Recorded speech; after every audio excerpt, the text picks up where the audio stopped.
सप्रेम नमस्कार. या माझ्या युट्यूब चॅनेलवर मी जयंत सहस्रबुद्धे आपल्या सगळ्यांचं पुन्हा एकदा मनापासून स्वागत करतो.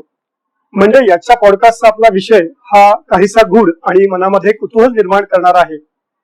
आपल्यापैकी बहुतांश लोकांना ज्योतिषशास्त्राविषयी खूप उत्सुकता असते. आपलं स्वतःचं भविष्य जाणून घेण्याची आवड असते. अर्थात तुम्ही मान्य कराल की आपल्या वर्तमान काळामध्ये असलेली आपल्या भोवतीची एनर्जी, आपला ऑरा आणि आपण घेत असलेली मेहनत या सगळ्या गोष्टींचा खूप मोठा वाटा आपलं भविष्य घडवण्यामध्ये नक्कीच असतो. आजचा आपला विषय हा वर्तमान काळ आणि भविष्य काळ याची सांगड घालणार आहे. टॅरो रिडिंग, ज्योतिषशास्त्राची मान्यता असलेलं एक शास्त्र. याविषयीची संपूर्ण माहिती देण्याकरता आणि स्वतःचे अनुभव सांगण्याकरता ज्या पाहुणीला आज आपण आमंत्रित केलंय तिची आधी तुमच्याशी ओळख करून देतो. अपर्णा सुरनीस. नमस्कार. अपर्णा सुरनीस एक पॅशनेट टॅरो रीडर आणि एक्सपिरियन्स्ड HR मॅनेजर आहे. आतापर्यंत टॅरो रिडिंगच्या माध्यमातून अनेक लोकांना मार्गदर्शन करत आलेली आहे आणि तेही माफक दरात. याबरोबरच लोकांपर्यंत पॉझिटिव्हिटी आणि क्लॅरिटी पोहोचवत आहे. प्रोफेशनली HR मॅनेजर म्हणून लोकांच्या करिअर ग्रोथमध्ये महत्वाची भूमिका बजावत असताना त्यांच्या पर्सनल लाईफमध्ये सकारात्मक बदल घडतील या दृष्टीने ती मार्गदर्शनही करते. अपर्णा ही स्वभावाने खूप एम्पॅथेटिक आणि कीन ऑब्झर्वर आहे आणि त्याचा फायदा असा होतो की लोकांच्या भावना समजून घेऊन त्यांना योग्य दिशा देण्यामध्ये तिची खासियत आहे. आज आपण तिच्या या सुंदर प्रवासाविषयी आणि अनुभवांविषयी जाणून घेणार आहोत. चर्चेला सुरू करूया. अपर्णा, सगळ्यात आधी मला टॅरो रिडिंग विषयी जाणून घ्यायला आवडेल. एक्झॅक्टली टॅरो रिडिंग म्हणजे नक्की काय? येस, मी जयंत तुझ्या या प्रश्नाच्या उत्तरावर येते, पण त्याच्या आधी थँक्यू सो मच ह्या एका वेगळ्या विषयावरती मला इथे चर्चा करायला आणि मार्गदर्शन करायला बोलवल्याबद्दल. टॅरो रिडिंग हा विषय ज्योतिषशास्त्राचा जरी एक भाग असला तरी काय होतं, लोकांमध्ये या विषयाबद्दल थोडेसे गैरसमज आहे, थोडंसं कुतूहल आहे, थोडीशी भीती आहे. तर ती मला थोडीशी बाजूला करायची आज नक्की संधी मिळेल. लोकांना याच्याबद्दल गाईड करण्याची मला नक्की संधी मिळेल. तर त्यासाठी थँक्यू सो मच. तर आता तुझा प्रश्न होता की टॅरो रिडिंग म्हणजे नेमकं काय. तर टॅरो रिडिंग ही एक कार्ड्सच्या रिलेटेड, म्हणजे कार्ड्सवरनं आम्ही प्रेडिक्शन करतो. वेगवेगळ्या प्रकारची 78 कार्ड्स असतात. टॅरो रिडिंगचा जो मेन उदय किंवा जो शोध लागला तो 15व्या शतकामध्ये इटलीमध्ये लागला. तर त्याच्यानंतर तो भारतात यायला नक्कीच खूप वेळ लागला. पण आता ह्याच्याविषयी खूप चांगलं बोललं जातं. ज्योतिषशास्त्राने पण आता यंदाच त्याला मान्यता दिलेली आहे. तर सिम्बॉलिक लँग्वेज म्हणूया आपण टॅरो रिडिंगला. प्रत्येक कार्ड वेगवेगळी स्टोरी सांगतं, एक स्टोरी टेलिंग असतं. प्रत्येक कार्डचा विषय, प्रत्येक कार्डचा अर्थ हा खूप वेगवेगळा, व्यक्तिसापेक्ष असतो आणि तो बदलत जातो. सो टॅरो रिडिंग म्हणजे आपण म्हणूया सिम्बॉलिक लँग्वेज.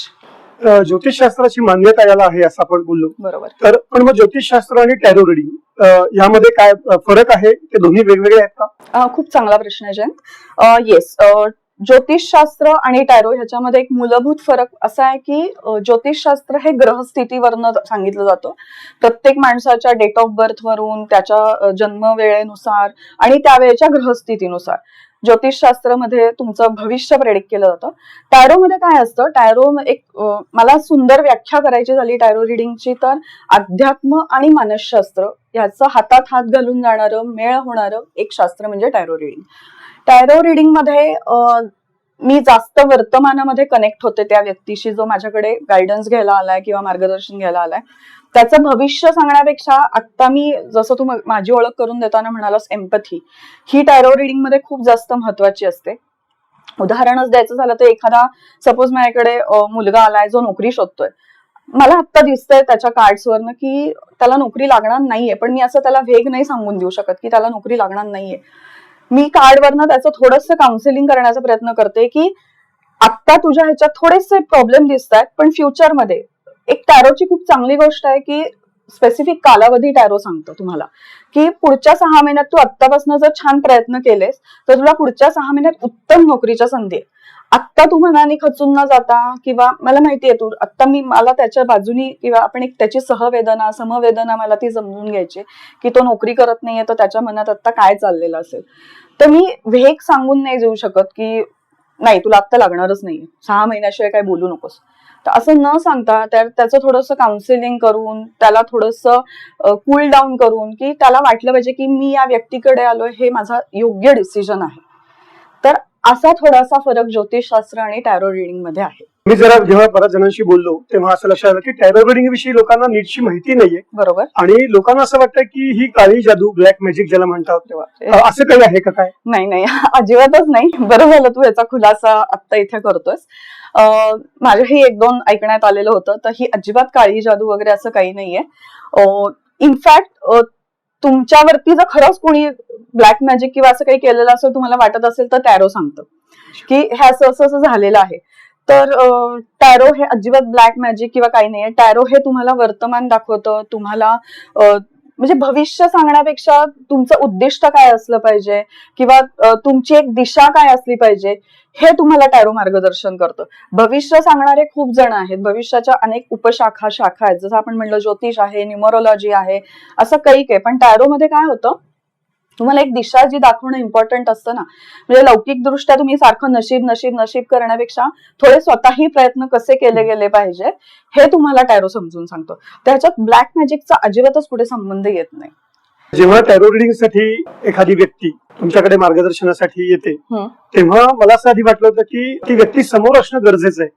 पण प्रेक्षकांना मी आवर्जून सांगेन की जेव्हा मी स्वतःचं सेशन आपणाबरोबर बुक केलं होतं तेव्हा आम्ही व्हॉट्सअपच्या व्हिडिओ कॉलवरनं एकमेकांशी कनेक्ट झालो होतो आणि त्यावरनं तिने ज्या पद्धतीने टॅरो रिडिंग केलं जातं तसं करून मला त्या पद्धतीने मार्गदर्शन केलं होतं.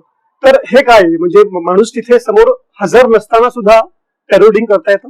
ऍब्सोल्युटली.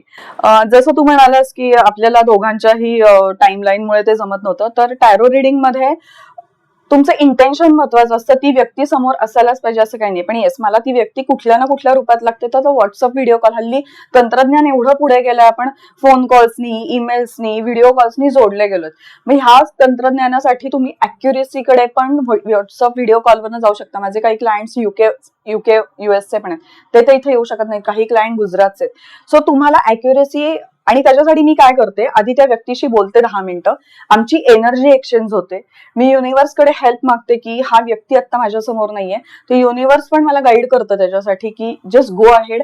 त्या व्यक्तीने जर तुला फोनवर परवानगी दिली की तू माझं रिडिंग करण्यासाठी मला चूज केलेलं आहे, तर युनिव्हर्स आणि सगळं म्हणजे आपण ब्रह्मांड म्हणतो, तर ते पण तुमच्या साथीला असतं त्यावेळेला. आणि त्यातनं सुद्धा तुमचे अॅक्युरेट रिडिंग येऊ शकतात. नॉट नेसेसरी की ती व्यक्ती दरवेळेला तुमच्या फेस टू फेस किंवा तुम्ही ज्या खोलीत रिडिंग करताय तिथे असणं आवश्यक आहे, असं अजिबात नाहीये. जेव्हा तुझ्याकडे जेव्हा ही लोक येतात मार्गदर्शनासाठी तर त्यांच्या मनामध्ये वेगवेगळे प्रश्न घेऊन ते येत असतील. बरोबर. हे प्रश्न साधारण कुठल्या विषयाशी संबंधित असतात? असं मी म्हणलं तसे खूप लोकांचे करिअरच्या रिलेटेड असतात, नातेसंबंधांच्या रिलेटेड असतात, किंवा खूप अशा लेडीज पण असतात की ज्या बिचाऱ्या खूप वर्ष लग्नानंतर प्रयत्न करतायत पण ज्यांना मूल होण्यासाठी काही अडचण होतीये. ऑफकोर्स वैद्यकशास्त्र हे त्याला 100% हे आहे, पण आपण एक परत म्हणतो ना, थोडीशी कुठेतरी नशिबाची साथ किंवा जोड कमी असते, त्यासाठी पण येतात. आणि मेन जे फोकस असतो तो करिअर, पैसा आणि माझं घर कधी होणार, अशासाठी माझ्याकडे खूप क्लायंट्स येतात. तर मला 1-2 उदाहरणं त्यातली द्यायला आवडतील, तर मी दिली तर चालतील का? थँक्यू. तर एक क्लायंट होती माझी, तर क्लायंटचा फोन आला की मला अपर्णा 2 दिवसात एक जॉब लागलेला आहे आणि त्याच्या संदर्भात मला रिडिंग घ्यायचंय. तर मी म्हटलं ठीक आहे, तू मला आता त्याची बॅकग्राऊंड काहीच सांगू नको, तू फक्त तुझे एक एक प्रश्न विचारत जा, आपण त्याच्यावरती रिडिंग घेऊयात. तर तिचा असा प्रश्न होता की मी हा एक तर जॉब स्वीकारतेय, तर तो कसा असेल, कारण मी खूप दिवसांनी जॉब करतेय, काय असेल, म्हणजे मी ती करू शकेन ना. मी म्हणजे ठीक आहे, हे तुझे 3 प्रश्न झाले, मला एकच प्रश्न विचार की मी तो जॉब करू शकेन ना. तर मी माझं डेक पसरवला कार्डचा वगैरे, तर त्याच्यात असं रिडिंग आलं की जॉब तू आता करू शकशील, पण तुला ऍट अ टाइम 2 डिपार्टमेंटमध्ये काम करण्याची संधी मिळू शकते. तर ती म्हणाली अरे बापरे. तर मी म्हटलं टेन्शन नको घेऊ, पण म्हणलं पुढचं कार्ड काहीतरी वेगळं सांगतंय की एक कोणीतरी खूप एक्सपिरियन्स असलेली तिथे कलिग असेल तुझी, ती तुला खूप त्रास देईल तिथे. तर तिला टेन्शन आलं की अरे अपर्णा, मी अजून जॉबही जॉईन नाही केलेला, मी पुढच्या 2 दिवसात जॉईन करणार आहे. म्हणलं होल्ड ऑन, माझं पूर्ण ऐकून घे, मला काय म्हणायचंय. पण म्हणलं तुझ्या बाबतीत एक स्ट्रेंथचं कार्ड आलेलं आहे, मी ते नंतर दाखवीनच, की तुझ्यात एवढी स्ट्रेंथ आहे, त्या बाईनी जरी तुला त्रास दिला तरी तू तुझ्या काय म्हणतात टॅलेंटवरती आणि ह्याच्यावरती ओव्हरकम करशील, आणि त्या 2 डिपार्टमेंट मधनं तुला एकच डिपार्टमेंटमध्ये काम करायला मिळेल ज्याच्यात ती बाई नसेल, जी त्रास देणारी बाई आहे. तर ती म्हणाली बापरे, तू एवढं डिटेल्स सांगतेस मला. मी म्हंटल हो, कार्ड सगळं सांगतं, म्हणजे पोल खोल आहे थोडंसं कार्ड म्हणजे. तर ती म्हणाली ओके ठीक आहे. तर ती म्हणाली की खूप दिवसांनी नोकरी आली आहे, मी किती दिवस करू शकेन काय, कारण मला ट्विन्स आहेत आणि दोघांची 12वी आहे. मी म्हंटल बर ओके आपण तेही बघूया. तर कार्डमध्ये आलं ही क्लायंट आहे, ही 4 महिन्यापेक्षा जास्त जॉब करू शकणार नाही. म्हणलं इथे तुला प्रचंड मानसिक क्लेश दिसतात. म्हणलं माणूस काम करतो, कामाला घाबरणारी तू नाही, हे कार्ड मध्ये मला दिसतंय तुझ्या स्ट्रेंथवरनं, पण तुला मानसिकरित्या तिथे खूप त्रास दिला जाईल आणि तो मला दिसतो आणि त्याच्यामुळे तू सोडशील आणि मला 4थ्या महिन्याला फोन करून सांगशील अपर्णा तुझं प्रेडिक्शन एकदम करेक्ट होतं आणि मी उद्या जॉब सोडते. हे आहे, ही फॅक्ट आहे. तू जाताना तू थोडीशी तयार होऊन जावीस. मी तिला अर्थात हे थोडंसं सौम्य शब्दात सांगण्याचा प्रयत्न केला होता की तुझी मानसिक तयारी ह्याच्यामध्ये झाली पाहिजे की मला ह्या गोष्टींना सामोरं जायचंय. माणूस थोडं मनाची तयारी करून गेला की त्याला प्रॉब्लेम येत नाही. म्हणजे पुढे येणारं संकट असेल आणि त्याची जर आपल्याला कल्पना असेल तर आपण ऍटलीस्ट एक मेंटली प्रिपेअर्ड राहतो. करेक्ट की आता ती इतक्या दिवसांनी वर्षांनी महिन्यांनी जे काय नोकरी करते आणि त्याच्यातही असे प्रॉब्लेम्स येणार असतील तर तू तयार होऊन जा, तू नक्की करशील. तर तिचा एक साधारण 15 दिवसांनी मला फोन आला की अपर्णा म्हणे तू गावाला गेली होतीस. मी नेमकी त्यावेळेला अयोध्या दर्शनला गेले होते म्हणून मी थांबले.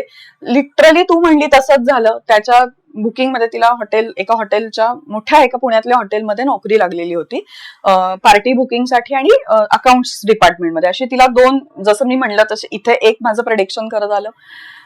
पार्टी बुकिंग मधल्या ज्या एक एजेड बाई होत्या तिथं त्यांना जवळजवळ 20 वर्षाचा अनुभव होता, पण त्या तिला प्रचंड त्रास द्यायच्या की थोडंसं कधी लेट येण्यावरनं, कारण मी सांगितलं होतं तुला 2 मुलं आहेत, त्यांचं 12वी आहे, सगळं करून यायचंय, तर त्याच्यावरनं त्या तिला प्रचंड त्रास द्यायच्या. मग मुद्दामूनच उशिरापर्यंत थांबवून ठेवायच्या, हे करायच्या. पण त्याच्यावर तिने ओव्हरकम केलं. ती HR पर्यंत गेली. ती म्हणाली मला ह्या डिपार्टमेंटमध्ये काम करायचं नाही, माझं कॉमर्स बॅकग्राऊंड आहे, तुम्ही मला फक्त टॅली डिपार्टमेंटचं काम द्या. आणि विदिन 3 to 4 days तिला ते टॅली डिपार्टमेंटच काम मिळालं. सो ती इतकी खुश होऊन सांगत होती की अरे बापरे तुझं मी नोकरीला जातही नसताना एवढं छान प्रेडिक्शन. म्हणलं कार्डचं कामच ते आहे सांगणं, पण म्हणलं चल तू आज मेंटली प्रिपेअर होऊन गेलीस, तुला पुढे जाऊन काय करायचंय, तुला HR पर्यंत जायचंय, त्यांची कंप्लेंट करायची आणि तुला तुझं डिपार्टमेंट चेंज करून घ्यायचंय. तर हे सुंदर आणि काय म्हणतात अक्षरशः खऱ्यात उतरलेलं हे एक उदाहरण आहे.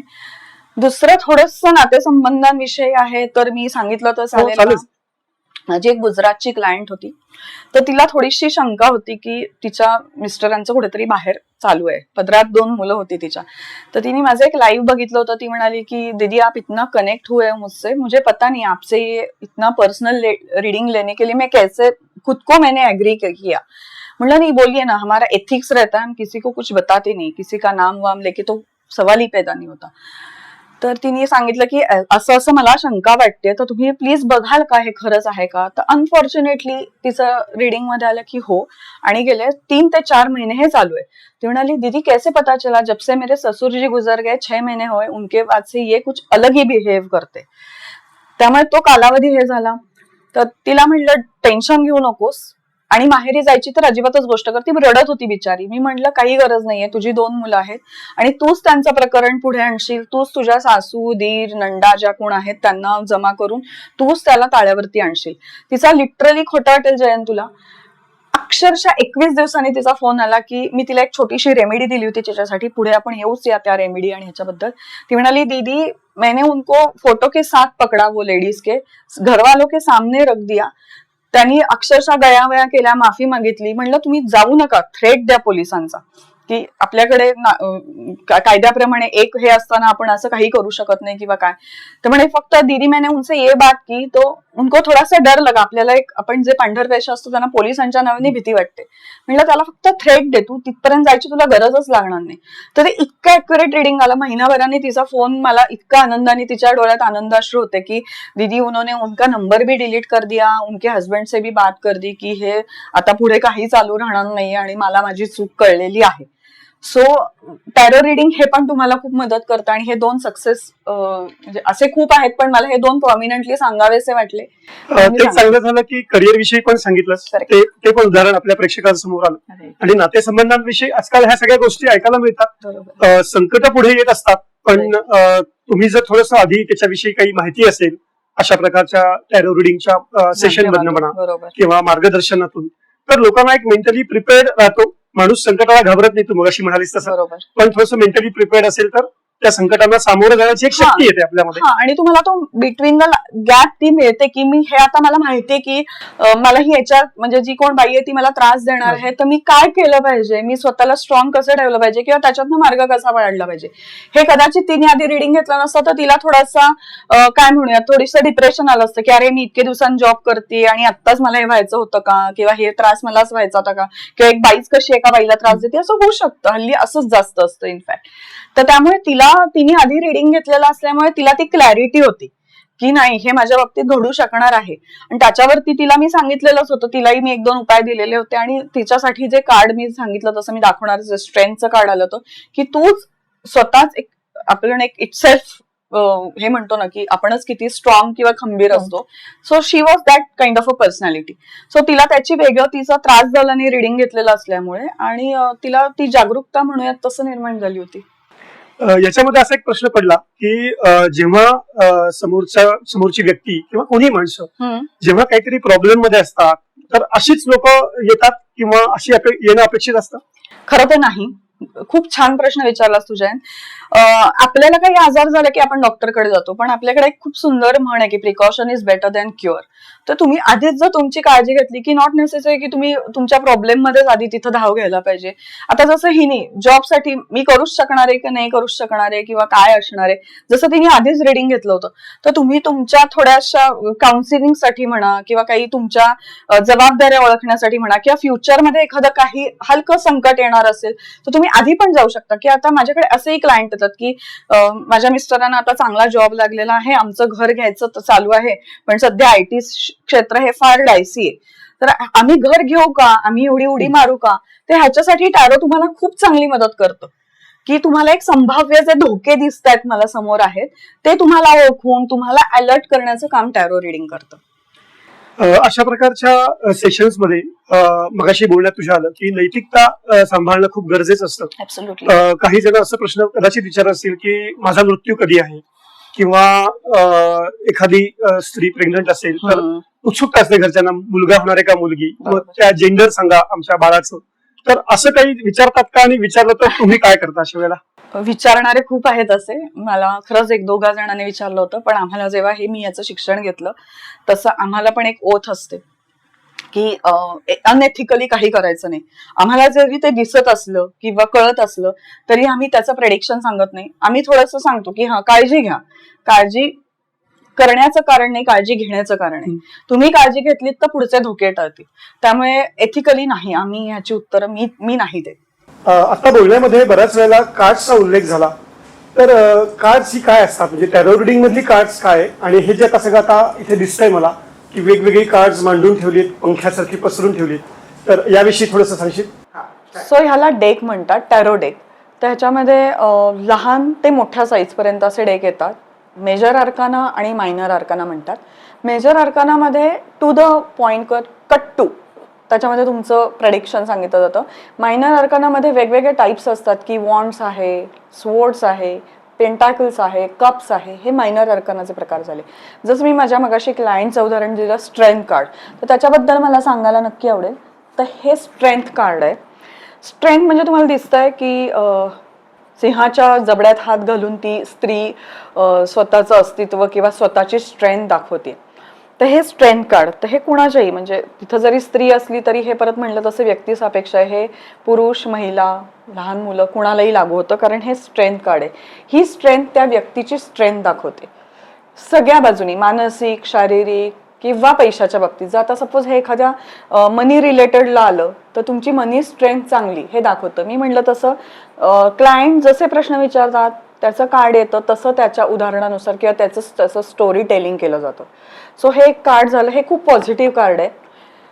आता आपण एखादा निगेटिव्ह नाही म्हणणार, पण एक फेज असते माणसाच्या आयुष्यात, बरोबर. तर मेजर आर्कानास मध्ये एक डेथ नावाचं कार्ड आहे. येस. तर डेथ म्हणजे काय, तर डेथ म्हणजे मृत्यू नाही. लोक घाबरतात एखाद्याच्या डेथ आला, अरे बापरे आता माझी डेथ होणार का, तर नाही. डेथ हे कार्ड असं दाखवतं की तुमची एखादी फेज संपून तुम्ही नवीन फेज चालू करताय. एखाद्याचा वाईट कालावधी चालू असतो, एखाद्याला नोकरी नसते, एखाद्याला घर नसतं. तर जेव्हा हे डेथ कार्ड येतं ना, हे डेथ कार्ड जर उलटं आलं तर कदाचित ते निगेटिव्ह असतं. ह्याच्यामध्ये पण प्रकार असतात, अपराईट आणि रिव्हर्स. रिव्हर्स कार्ड हे काही बाबतीत चांगले, काही बाबतीत निगेटिव्ह फळ देतात किंवा तुमचं प्रेडिक्शन सांगतात. पण हे जेव्हा सुलट येतात, आता सपोज मी नोकरी नाही करत आहे किंवा माझा क्लायंट नोकरी करत नाही पण त्याच्या बाबतीत आले ती नोकरी चालू करणार आहे, तर तिच्या ह्याच्यात की येस तू तुझी आधीची जुनी बेरोजगारीची फेज संपून एका नवीन फेज मध्ये जन्म घेते. आपण म्हणतो ना फिनिक्स पक्षी कसा आगेतून जातो आणि उडत जातो, तसं हे डेथ कार्ड दाखवतं की शून्यातून तुम्ही काहीतरी पुढे जाताय, तुमचं नवीन विश्व निर्माण करताय, दॅट इज द डेथ. म्हणजे नॉट नेसेसरी डेथ हे कार्ड निगेटिव्ह असेल. एखाद्या आजारी व्यक्तीच्या बाबतीत जर हे आलं तर कदाचित निगेटिव्ह असू शकतं, पण असं नाही की त्या माणसाची हे डेथ दाखवतं. एखादं ऑपरेशन करायला लागू शकतं किंवा काहीतरी कॉम्प्लिकेशन दाखवू शकतं, पण तो त्यातनंही परत येतोय कारण तुमचा जन्म आहे. म्हणून हे दोन्ही अर्थाने डेथ हे कार्ड दाखवलं जातं की तुम्ही कुठल्या तरी चांगल्या फेजमध्ये जाताय किंवा चांगल्या फेजमधनं परतही येत आहे. की मी म्हटलं तसं आता मला काहीतरी झालंय, माझं डेथ कार्ड आले म्हणजे मी माझं काही वाईट होणार आहे का नाही, हे मला परत मी म्हणलं तसं तुम्हाला जागरूक केलं जातंय. Precaution is better than cure, की सांभाळून राहा. आता हेच जर कार्ड, एक चॅरियट नावाचं कार्ड आहे, मला दाखवायला आवडेल ते चॅरियट नावाचं कार्ड. येस, चॅरियट म्हणजे ह्याच्याबरोबर डेथ आला तर प्रवासात थोडीशी काळजी घ्या. तुम्हाला हा इथे दिसत असेल, हा रथ आहे, हा प्रवास आहे. तर मी काय सांगेन की इतक्यात तुझा काही प्रवास आहे का? हो आहे. मग तू प्रवासात थोडीशी काळजी घे. ट्रॅफिक नॉट नेसेसरी की ऍक्सिडेंट होईल, कुठेतरी ट्रॅफिकच लागू शकतं, घाटात तू अडकूच शकतोस, लोक 20-20 तास घाटात अडकतात. तर प्रवासात काळजी घे किंवा थोडंसं त्या दिवशी बघून ने. माणसाला पण एक आपलं इंट्युएशन येत असतं की आज मला नको वाटतोय जरा प्रवास करायला, थांबून जावं. एक दिवस प्रवास न केल्याने काही फरक पडणार नसतो, राईट. सो हे ते कार्ड दाखवतं की हे चॅरियट बरोबर सपोज हे कार्ड आलं की प्रवासात थोडीशी काळजी घे, थोडं थांबून जा किंवा काय म्हणूया की थोडंसं हल्ली तुम्हाला गुगल आणि ह्याच्यावरनं दिसतं की काही ट्रॅफिक आहे का, तर ते बघून जा तू. तर हे तुम्हाला प्रेडिक्शन असतं किंवा कुठे थोडं लॉंग डिस्टन्स जर्नी करायचं आहे तर थोडंसं थांबून बघून. तिथल्या देशात आता आपण बघतोय की सगळीकडे युद्ध चालू आहेत, कितीतरी असं आहेत की ते अडकलेले आहेत, असे पण माझ्याकडे क्लायंट्स येतील परत. थोडीशी काळजी, पण हेच जर तुम्ही आधी प्रिकॉशन घेतलं, थोडीशी आधी माहिती काढून घेतली तर तुम्हाला हे प्रसंगच येणार नाही. तर हे टॅरो दाखवतं. हे सगळं ऐकायला खूप इंटरेस्टिंग वाटतंय. तुला स्वतःला याविषयी आवड कधी निर्माण झाली आणि टॅरो रीडर म्हणून तुझा प्रवास कसा सुरू झाला? जसं तू माझ्या ओळखीमध्ये सांगितलं, जसं माझी बॅकग्राऊंड HR ची आहे, त्यामुळे मी खूप मुलांशी, खूप व्यक्तींशी बोलत असते. तर त्यातनं बोलताना कळतं की एखाद्याला नोकरीची गरज किती आहे बाबा, किंवा आजूबाजूला पण आपण खूप गोष्टी बघत जातो.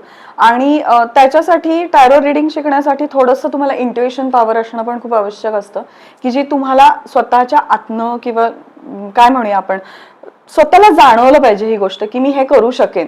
तर असंच एक दिवशी बसलेले असताना मी जस्ट एक आपण रील्स बघतो, काय काय बघत असतो, गुगल करत असतो, तेव्हा मला असे खूप रील्स दिसायचे. तर असं मला वाटलं की हे सांगतायत बरोबर आहे, पण प्रत्येक गोष्टच अप टू द मार्क सांगतात असं मला समोर ते वाटलं नाही. तर आपण आपल्याला इंट्युएशन्स येतात. देवाच्या कृपेने मला माहितीने मला काही काहीला कळून जातं की याच्यात एक किस्सा आहे. माझे मिस्टर एकदा हिंजवडीलाच चाललेले होते कामानिमित्त. तर त्याला म्हटलं की तू आज ना थोडी गाडी सावकाश चालव, एक तर तू 2 व्हीलरवर आज जाऊ नकोस किंवा तू कॅब करून जा. म्हणाला अशी काय बोलतीयस तू आज? म्हटलं मी सांगते तेवढं, फक्त प्लीज ऐक, आजच्या दिवस माझा ऐक, मी तुला रोज असं कधीच म्हणत नाही. तर त्यांनी काय माझं ऐकलं नाही. तो गेला 2 व्हीलरवरती वगैरे. आणि रस्त्याच्या कडेने अशी खडी पडलेली असते, आता कामं चालू असतात. तर म्हणजे ह्या गोष्टीला मला वाटतं 1-1.5 वर्ष झालं. तर त्या खडीवरनं काहीही कारण नसताना त्याची बाईक जोरदार स्लिप झाली आणि त्याच्या डाव्या पायाला प्रचंड मार लागला. म्हणजे खडी पण घुसली, मुकामार पण लागला. त्याचा तत्क्षणी मला फोन आला की अरे तुझं आज ऐकायला हवं होतं. मी देवाच्या कृपेने वाचलो. मी थोडंसं त्याला हिलिंग दिलं होतं कारण त्यांनी माझं ऐकलेलं नव्हतं. तर एक आपल्याला ते थोडंसं काय म्हणतात इनबिल्ड किंवा गॉड गिफ्टेड थोड्या गोष्टी असायला लागतात. तर ते देवाच्या कृपेने, अक्कलकोट स्वामींना मी मानते, त्यांच्या कृपेने हे देवानीच दिलेलं होतं. त्याला फक्त कुठेतरी पुशची आणि प्रॉपर ज्ञानाची गरज होती, जे मी त्यातनं मला वाटलं की ह्याच्यातनं जर का मी लोकांना अल्प किमतीत, कारण मी हे फुकटही करू शकते, फुकट करायला काही नाही, एक तर त्याची किंमत राहत नाही आणि त्याची जी फळं आहेत ती तुम्हाला मिळत नाहीत. जर सपोज मी एखाद्याला रिडिंग दिलं आणि त्याचं खरंच खूप चांगलं होणार असेल, त्यातनं मला कळलं आणि तो असाच रिडिंग घेऊन गेला, तर त्याला त्याचं ते फळ, कुठलीही विद्या, कुठलंही ज्ञान हे कुणी फ्रीमध्ये घेऊ नये. म्हणून पूर्वापार गुरुदक्षिणा ही जी चालत आलेली की तुम्ही कोणाकडनं तरी काहीतरी त्याची सेवा घेताय, त्याचा खूप पैसे अपेक्षित नाहीत, पण त्याचा काहीतरी मोबदला देऊन तुम्ही त्याचं देणं लागतं की त्या माणसाने आज मला गाईड केलं. तर ह्याच्यासाठी मी इकडे वळले की जर माझा कोणाला, मी काय खूप मोठी काय म्हणूया टॅरो रीडर आत्ता नाहीये किंवा फ्युचरमध्ये होणार नाही अशातला भाग नाही, पण मी माझ्या ज्ञानाचा उपयोग जर समोरच्याला होणार असेल, माझ्या गायडन्समुळे जर त्याला काहीतरी दिशा सापडणार असेल, मी म्हटलं तसं मी भविष्य नाही सांगत, मी अलर्ट करते. माझ्या टॅरोमधनं मी तो गायडन्स देते की तू कसं अलर्ट राहायला पाहिजेस, तू काय काळजी घेतली पाहिजेस, त्याचा फक्त मी त्याला थोडाफार त्याचं काय म्हणतात ओहापोह देण्याचा प्रयत्न करते. त्यामुळे त्या इंट्युशन्सच्या जोरावरती आणि ह्या ज्ञानावरती मी ह्या मार्गाकडे किंवा ह्या ज्ञान संपादन करून लोकांना मार्गदर्शन करण्याकडे जायचं होतं मला. म्हणजे HR चं माझं अजूनही काम तसंच चालू आहे. इनफॅक्ट मीच आता टॅरो रिडिंग मध्ये असल्यामुळे मलाच थोड्याशा माझ्या HRच्या ह्याच्यात पण कळतात की हा कॅन्डिडेट इथे येणार आहे का नाही येणार आहे, हे आता मला पण कळायला लागलं. त्यामुळे माझ्या ऑफिसमध्ये पण याचा आता चांगला उपयोग व्हायला लागलाय. माझ्यात कधीतरी म्हणतात, सांग ना तुझं बघून टॅरो रिडिंग, हा कॅन्डिडेट आपल्याला हवा येणार आहे की नाही. सो जोक्स अ पार्ट, तर ह्याच्या मागे येण्याचाच उद्देश हा होता की लोकांना निस्वार्थ मदत करणं. आणि मी तुझी जेव्हा मी हे करून दिली, ओळख करून दिली, तेव्हा पण सांगितलं की हे सगळं माफक दरात करतीस. कारण या ज्योतिषशास्त्राचं मी खूप वेळा बघितलं की समोरची व्यक्ती काही हजारांमध्ये त्याच्या फीज असतात, ते प्रत्येकाला परवडत असं नाही, जरी त्यांनी योग्य माहिती दिली तर. पण मी स्वतः जे मग अशी म्हटलं की रिडिंग घेतलं होतं तुझ्याकडनं आणि अगदीच माफक दरात होतं आणि ते योग्य पण मला त्या सूट झालं, योग्य झालं, अपील झालं, त्याप्रमाणे घडत गेलं. आणि मग तेव्हा मला असं वाटलं की अरे ही गोष्ट लोकांपर्यंत जास्तीत जास्त पोहोचवावी. आणि तेव्हा मी हिला विचारलं होतं की असं आपण जर पॉडकास्ट केला तर चालेल का, आणि ती लगेच तयार झाली होती. प्रवासाविषयी तुझ्या कळलं, क्रिस्टल आपल्या गप्पांमध्ये तू म्हणालीस की क्रिस्टल गायडन्स आणि त्या रेमेडीज हा पण काही प्रकार असतो, त्याविषयी पण काही सांगशील? नक्कीच. आता तुम्हाला माझ्याही हातात क्रिस्टल दिसत असतील. व्यक्तिसापेक्ष हे क्रिस्टल असतात, सगळ्यांनाच सगळे क्रिस्टल लागू होतात असं नाही. तर मी काही क्रिस्टल आणलेत जे कॉमनली सगळे यूज करू शकतात. सो हे आहे अमेथिस्ट. हे शनीचं क्रिस्टल आहे. हे लेडीजसाठी खूप जास्त उपयोग आहे की खूप साऱ्या लेडीजमध्ये कॉन्फिडन्स नसतो किंवा हल्ली आपण बाहेर खूप प्रकरणं ऐकतोय की लेडीज सेफ नाहीयेत. जर तुमचं आज्ञाचक्र जे असतं ना ते जर स्ट्रॉंग असेल तर तुम्हाला कोणीही हात लावू शकत नाही. तर हे आज्ञाचक्र स्ट्रॉंग करायचं काम हे क्रिस्टल करतं. हे अमेथिस्ट नावाचं क्रिस्टल हे अतिशय पॉझिटिव्ह आहे लेडीजसाठी. असं काही नाही, जेंट्सनीही घातलं तरी चालू शकतं, पण लेडीजसाठी का, तर त्यांचं पूर्णतः संरक्षणाच्या दृष्टीने किंवा लेडीजचे काही मंथली प्रॉब्लेम्स असतात. तुम्ही आता डॉक्टरच्याच फील्डमध्ये, त्यामुळे तुम्हाला नक्कीच माहिती असेल, तर त्याच्यामध्ये पण हे खूप उपयोगाला पडतं की मंथली सायकल जेव्हा असते लेडीजची तेव्हा त्यांना खूप त्रास होतो. तर अशा माझ्या कितीतरी क्लायंट्स आहेत जे वापरतात हे, त्याच्यानंतर सांगतात की अपर्णा आम्हाला ह्याचा खूप जास्त उपयोग झाला, आम्हाला हे अजिबात आता हातातनं काढावं असं वाटत नाही. म्हणलं ते काढण्यासाठी नाहीच आहे, ह्याच्या काही गाईडलाईन्स आहेत वापरण्याच्या, त्या फक्त फॉलो केल्या की तुम्हाला हे काय म्हणतो एक सपोर्टिव्ह असतं ना, तर ते जे सपोर्टिंग जे लागतं ना ते हे मदत करतं. तर हे एक क्रिस्टल आहे. नंतर हे नजर सुरक्षा कवचचं आहे. खूप लोकांना पटकन नजर लागते. आपण म्हणतो की अरे काही जण ह्याला थोतांड म्हणतील, पण काही बाबतीत हो खरं आहे, नजर ही लागते. एखाद्याचं खूप चांगलं चाललेलं असलेलं बघवत नाही. आपण अशी खूप लोक बघितलेली आहेत. तर हे कॉमनली यूज आहे. हे स्त्रिया पण यूज करू शकतात, पुरुष पण यूज करू शकतात. तर हे पण अत्यंत आवश्यक क्रिस्टल आहे की ह्याचं पण काम कसं आहे, हे तात्पुरतं आहे. हे तुम्ही सारखं घालून नाही फिरू शकत, कारण ह्याच्या पण एनर्जीज वेगळ्या आहेत. हे जे मी अमेथिस्ट दाखवलं हे तुम्ही 24 तास हातात घालू शकता. हेही तुम्ही 24 तास. याचं काम असं आहे की मला हे माझ्या क्लायंटने सांगितलं, जेव्हा आम्हाला वाटलं आमची नजर गेली, हे कुठंतरी हरवलं, तुटलं, पडलं, झालं, ह्याचं काम झालं, संपलं, हे त्याच्यासाठी क्रिस्टल आहे. ते एक छोटंसं इंटरेस्टिंग क्यूटचं तुम्हाला दिसतं, तर हे झिबू कॉइन आहे. झिबू कॉइनचा जो उपयोग आहे ना, हे मनी अट्रॅक्शनसाठी आहे. ह्याच्यामध्ये हा मनी मॅग्नेट कोड दिलेला असतो. तर हे तुम्ही तुमच्या वॉलेटमध्ये ठेवू शकता, स्त्री पुरुष कोणीही हे वॉलेटमध्ये ठेवायचं. शक्यतो कुणाच्या दृष्टीस, कारण लोकांना फार कुतूहल असतं, हे काय. तर हे आपण आपल्यासाठी करतोय, हे लोकांसाठी करत नाहीये. सो तो हे आपण आपल्या पर्समध्ये, एक वॉलेटमध्ये किंवा तुमच्या घराच्या तिजोरीमध्ये, हे तुम्ही कुठेही आधी 24 तास हे तुम्ही तुमच्या देवघरात ठेवायचं आणि त्याच्यानंतर हे तुम्ही वॉलेट, तिजोरी किंवा तुमची लेडीज पर्स ह्याच्यामध्ये हे ठेवू शकता. ह्यानी मनी अट्रॅक्शनसाठी खूप छान याचा उपयोग होतो. एक तर याचा रंग हिरवा आहे, हिरवा हा प्रॉस्पॅरिटीचा रंग आहे, हा बुधाचा रंग आहे. सो मनी अट्रॅक्ट करण्यासाठी याचा खूप उपयोग होतो. आणि काही रेमेडीज अशा मला कॉमनली नक्की सांगायला आवडतील की ज्या कुणीही करू शकतं. हल्ली सगळ्यांना लोन्स खूप असतात, तर लोन फेडण्यासाठी काय, तर तुम्ही प्रत्येक मंगळवारी आणि शनिवारी गणपती आणि मारुती यांच्यासमोर जर एक छोट्याशा वाटीत किंवा छोट्याशा प्लास्टिकच्या बॅगमध्ये जर लाल रंगाची मसूर डाळ नेऊन ठेवलीत तर तुम्हाला ऋणमुक्तीसाठी त्याचा खूप उपयोग होतो. मंगळवार शनिवार ह्याच्या आधी करायचं. मंगळवार हा जसा गणपतीचा वार आहे तसा मारुतीचाही वार आहे. इनफॅक्ट काही काही केसेसमध्ये मंगळवारी मारुती शनिवारपेक्षा जास्त पावतो. त्यामुळे एक तर तो मंगळाचा कारक आहे, गणपतीचा तर वार आहेच आहे. आणि ऋणमुक्तीसाठी जर तुम्ही मसूर डाळ करून ठेवलीत, नेऊन ठेवलीत देवात, म्हणजे गणपती समोर आणि मारुती समोर, तुम्हाला साधारण 11 मंगळवार नंतर त्याचा खूप उपयोग किंवा शनिवार नंतर त्याचा खूप उपयोग दिसायला मिळेल. पण एकाच आठवड्यामध्ये मंगळवार आणि शनिवार करेक्ट असं 11 करायचं. तुम्ही हे लाईफ लॉंग केलं तर तुमच्यावरती कुठलीच कर्ज चढणार नाहीत आणि ह्याच्यात हार नक्कीच काही नाहीये. झाले तर फायदेच होतात. तुम्ही जर खास एखाद्या ऋणमुक्तीसाठी करत असाल तर मी सजेस्ट करेन घरात संकल्प सोडा की मला हे कर्ज आहे आणि मला ते लवकरात लवकर पूर्ण होण्यासाठी मी आव्हान करतोय देवांना. ती जर हे घरात फक्त एकाच पहिल्या मंगळवारी तुम्हाला हे आव्हान करायचंय, संकल्प सोडायचा आहे आणि गणपती आणि मारुती समोर जाऊन जर तुम्ही ही मसुराची 2 वेगवेगळ्या पिशव्यांमध्ये ठेवली, घरी आणायची नाही, तिथंच सोडून द्यायची ती, तर तुम्हाला त्याचा खूप फरक पडेल.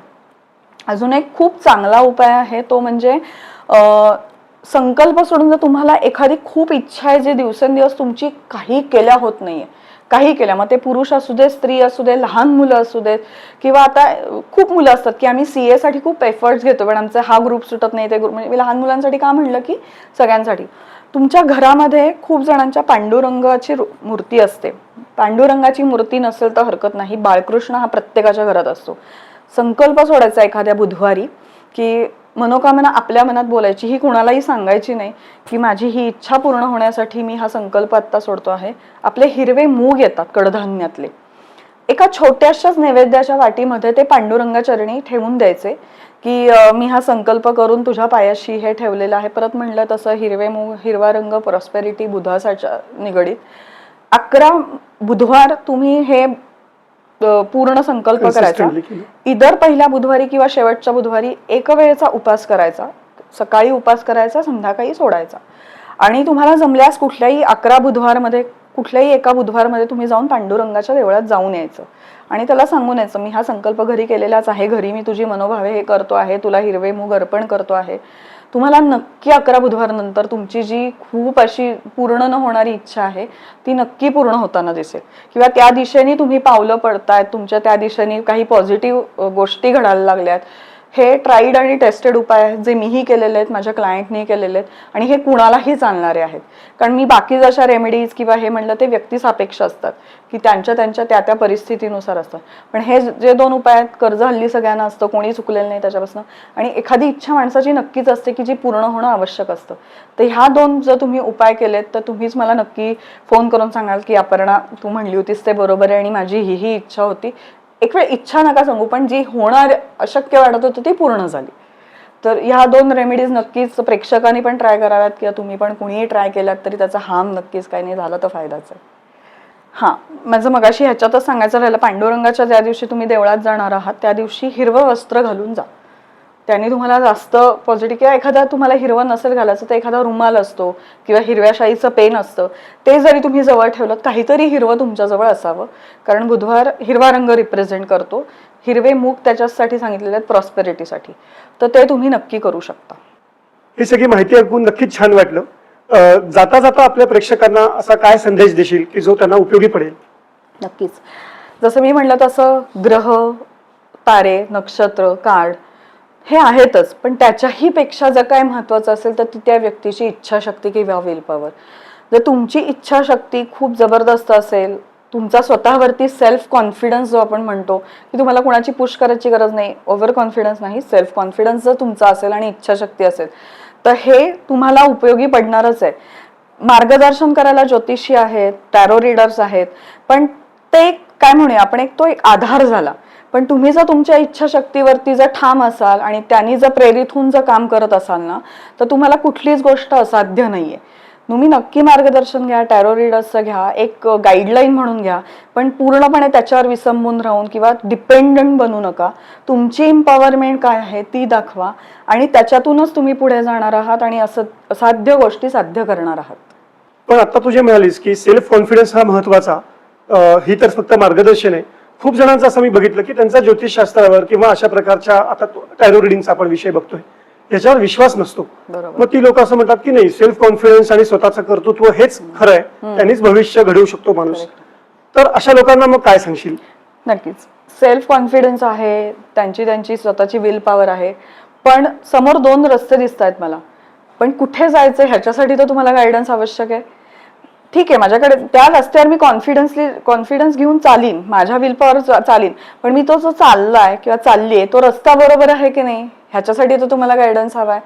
उद्या तुम्ही तुमच्या विल पॉवर किंवा तुमच्या इंटेन्शनवर जा, माझं त्याच्याबद्दल म्हणणं नाहीये, पण तेच जर तुम्ही आधीच थोडंसं घेतलं तर तुम्ही तुमच्या ध्येयापर्यंत पोहोचण्यासाठी तुम्हाला जास्त आणि ॲक्युरेसीनी पोहोचण्यासाठी जी मदत लागते ती तुम्हाला टॅरो सांगतं की तू नक्कीच तुझ्यात, मला दिसतोय आता कॉन्फिडन्स आहे, तुझ्याकडे तुझी विल पॉवर खूप स्ट्रॉंग आहे, कॅपॅबिलिटी आहे, पण मला कळत नाही मी कुठे जाऊ, तर ते सांगण्याचं काम मी करणार आहे. म्हणजे मार्गदर्शन एक चांगल्या प्रकारे याच्यातून होऊ शकतं. करेक्ट की योग्य रस्ता दाखवणं आणि योग्य वेळेला दाखवणं हे खूप महत्वाचं असतं. ते दाखवण्याचं काम आम्ही टॅरो रीडर्स करतो. तर असं आहे मंडळी, टॅरो रिडिंग विषयी आपल्याला आज संपूर्ण माहिती मिळाली, त्याचे वेगवेगळे पैलू आपल्याला अपर्णाने सांगितले. तुम्हाला सुद्धा जर अशा प्रकारचं रिडिंग मार्गदर्शन हवं असेल तर आता आपण खाली तिचा नंबर आणि नाव असं सगळं डिटेल्स देतोय. तुम्ही आधी व्हॉट्सअपवर तिच्याशी कनेक्ट होऊन नंतर ती ज्या प्रकारे अपॉइंटमेंट देईल त्याप्रमाणे तिच्याकडनं रिडिंग घेऊ शकता. आजच्या या एपिसोडसाठी वेळ काढून आलीस आणि खूप छान मार्गदर्शन केलंस, त्यासाठी खूप खूप धन्यवाद. धन्यवाद. शुभम भवतु. शुभम भवतु.